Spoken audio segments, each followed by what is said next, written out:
I'm Scott Conant from Scarpetta restaurant in New York City.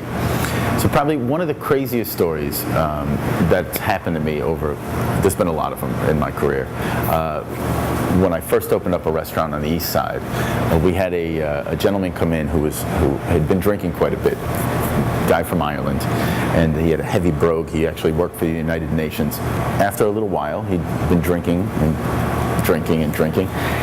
with a couple friends, and they ended up leaving. I think he had one person left, and then he got his check, and he just was outraged by the bill. I think we had a $12 martini at the time, which in New York City isn't astronomical. It's actually kind of reasonable, all things considered. And I don't know when the chef becomes a voice of reason, but for some reason, after him really carrying on about the bill, he refused to pay it, and we tried to explain to him. He told us that he went to the Four Seasons all the time, and he never paid a bill so excessive, which is hard to believe.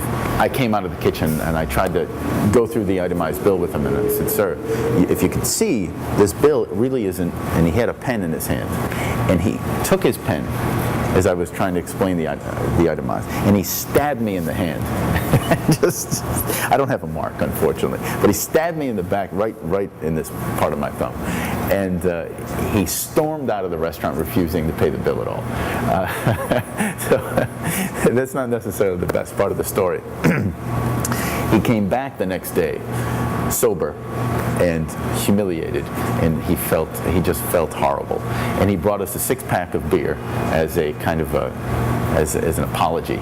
And he proceeded to sit at the bar, and we let him drink again, and he paid his bill from the night before, and all was well. And we ended up picking up his check because he just felt horrible about it.